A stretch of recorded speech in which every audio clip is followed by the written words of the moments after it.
गुरु fraud भी हो सकते हैं और 98% गुरु फ्रॉड है। मैं दो टूक साफ बता रहा हूं। फ्रॉड इसलिए है कि उनको ज्ञान कुछ है ही नहीं और वो अपने आप में मोटे ताजे सन मुसन बने हुए, भगवान कपड़े पहने हुए, जटाएं बढ़ाए हुए, तिलक लगाए हुए बैठे हैं और आप एकदम से दंडवत प्रणाम करते हैं। बच्चे खुश हो। आप पूछे महाराज ये इसका क्या था? अरे तुम बच्चे, तुम नहीं समझोगे, ये बहुत ऊंची चीज है, तुम क्या समझो, तुम बच्चे हो, तुम चुप रहते हो।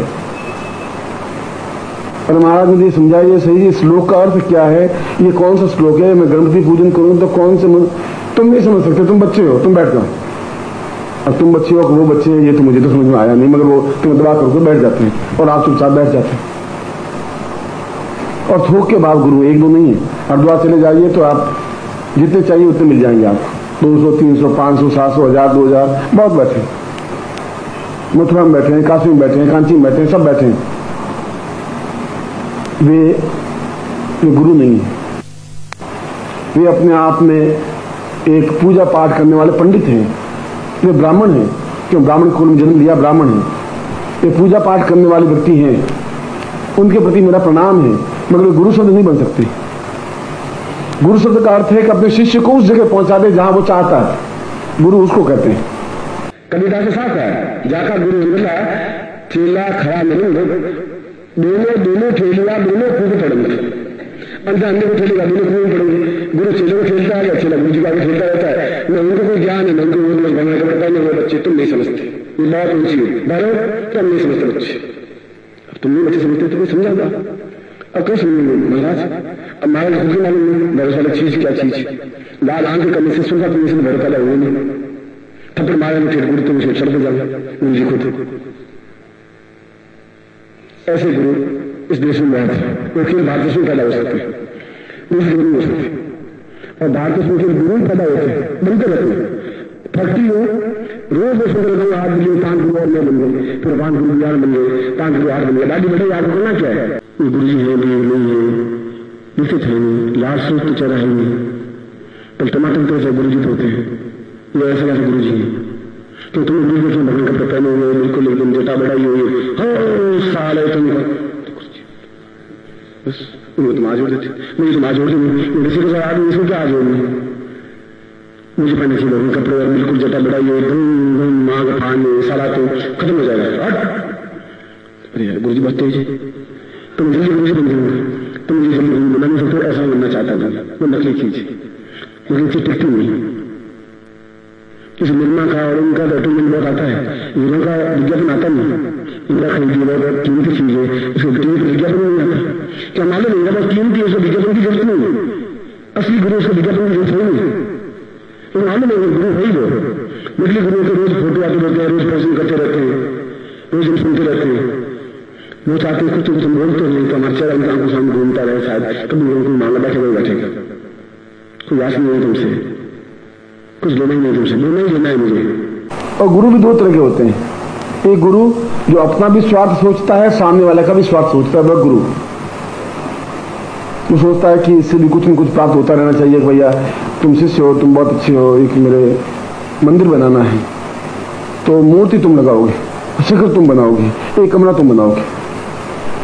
ये गुरु ज्ञान तो है। और एक दूसरा शब्द और बनाया है, उसको सदगुरु कहा गया है। सदगुरु का मतलब है कि अपने आप में उच्च कोटि की साधनाओं में सिद्ध व्यक्ति, जो बड़ी सामान्य हो, वह चाहे सरल हो, चाहे सुदामा अपना में दर्जी था, फटे हुए कपड़े थे, मगर विद्वान था। वो वही उस जगह पड़ा था जहां कृष्ण पड़े थे, उस शांतिपन का वो शिष्य था। कपड़ों के माध्यम से गुरु तो नहीं आंका जा सकता। मैं तो कहता हूं रावण आवे, अब वो आते हुए घबराते हैं और चुपचाप पैम्पलेट मार के निकल जाते हैं। 2-4 लोगों ने हंसों ने मिला, 4 जूते लगाए, हंस भाग कुएं भाग। अब मैं उसमें क्या कर सकता हूं? करेंगे वो करेंगे। कल मैंने कहा तैयार हो गए, वो सोचा दूसरी बार तो आने का ना, हंसों के बीच में कौआ साफ झलक जाता कि ये कौआ है। कल भी मुझे एक पैम्पलेट मिला, मैं तो कल की बात कह रहा था, ये मिला, ये पढ़ो पैम्पलेट, आप पढ़ लें। एक और नए गुरु पैदा हुए हैं शिमला में, जिन्होंने पैम्पलेट छाप के और छापा बेचा है, मतलब भेजा है। बस की सर्विस सुविधा फ्री उपलब्ध, कोई टिकट नहीं मिलेगा और आप आइए, भोजन फ्री। और गुरुदेव का नाम तो गुरुदेव बड़े है, इसलिए मैंने कहा गुरु है वो, गुरुदेव का नाम तो बहुत बड़ा है। मैंने कहा हम भी चले जाएं कभी, क्यों आज सुबह ही मुझे मिला वो, और ये पढ़ा। हाँ, ये और बता देता हूँ, नाम तो उनका नहीं बताऊंगा। उन्होंने लिखा कि ये अद्भुत शिविर डॉक्टर नानक सिमाली की आज्ञा से और उनका मैं शिष्य इस शिविर को संपन्न कर रहा हूं, इसलिए आपको आना पड़ेगा।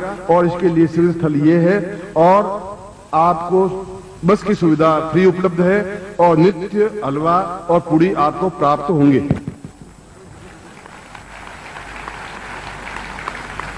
चलो 1800 थे, 1801 हो गए। चलिए, ये साल कल बताया, आज आपको पढ़ना होता आप पढ़ लीजिए। और बेकार बैठे हो, हलवा पूड़ी मिल रही है, यहां पर तो पूरी सब्जी मिल रही है, तुम गलती कर रहे हो। मैं कह रहा हूं, मैं नहीं खिला सकता तुम्हें हलवा पूड़ी, इतना मोटा ताजे बन जाओगे आपको उठा नहीं पाऊंगा कंधे पर, इसलिए आपको थोड़ा और दुबला बनाऊंगा। मगर ये देखिए आपको उदाहरण। और नानक सिमाली को पता ही नहीं साला ये गुरु कहां से निकला, जमीन फोड़ फोड़ के निकल रहे, कहां से निकल रहे। और नानक सिमाली की आज्ञा से लगा रहा है बेचारा। और नानक सिमाली के पास 10 साल साधना सीखा है। अब भगवान जाने ये कौन से गुरुजी हैं, मुझे तो समझ नहीं आया, मगर होंगे। मैं इनको प्रणाम करते हुए उनके चरणों में स्पर्श करता हूं। क्या करें, चलो डायरी में एक नाम और लिख दिया, 1800 थे, 1801। शाम तक 2-3 और पैदा हो जाएंगे। यहां तो पैदा होने लगे। मैंने कहा कि अब दीक्षा देने की जरूरत नहीं, गुरु बनाने की जरूरत है। अब तो ये मैं आपको उदाहरण दे, कल गया घर में और बिल्कुल तैयार हो गया और यहां बांट के गए। फिर आज सुबह आए, कुछ लोगों ने अपने कुछ पत्रिका किताबें पैम्पलेट बांट के गए, कुछ लोगों ने थोक मार के भगा दिया। खैर, मुझे इनको मैं आशीर्वाद देता हूं कि होंगे मेरे इस जीवन के, नहीं तो पिछले किसी जीवन के होंगे, शिष्य होंगे। मैं क्या के लिए मना करूं, 2-4 रुपए कमा रहे हैं तो कमा रहे हैं। आपको हलवा पूड़ी खाना हो तो यहां से उतर करके सीधा शिमला का रास्ता पकड़ लेना, गुरुदेव मिल जाएंगे वहां। और छापने के लिए पैसे नहीं उनके पास, रिसाइकिल स्टाइल निकाला हुआ है। मैं तो उनको भी प्रणाम करता हूं, उनको भी आशीर्वाद देता हूं कि उनकी पत्नी का भरण पोषण हो, क्योंकि सीधा रास्ता है। कपड़ा पहना और दाढ़ी बढ़ाई, बाल बढ़ाए, ओ बस बोलना था ही नहीं, क्यों बोलने से पोल खुल जाएगी। अरे महाराज ब्रह्म, अरे तुम कुछ नहीं, तुम बच्चे क्या समझो, चुप रहो, हम बहुत ऊंचाई पे बात कर रहे हैं। अब कहां कितनी ऊंचाई पे महाराज, 2 झापड़ पड़ी तो सब धरती पे आ जाओगे आप, आधा घंटा लगेगा। हम तो हंस हैं, हम ये कौओं के बीच में घुटते नहीं है, झापड़ मारते हैं हम तो सीधे। और जो सुविधा से जो मिल जाती है उसका मूल्य नहीं होता, उसकी वैल्यू होती ही नहीं। मैं आपको 10 दिन बाद मिलूं तो आपकी वैल्यू हो जाएगी, दिन में 4 बार मिलूं तो मेरी वैल्यू होगी नहीं। ये फॉल्स प्रेस्टीज कहलाती है।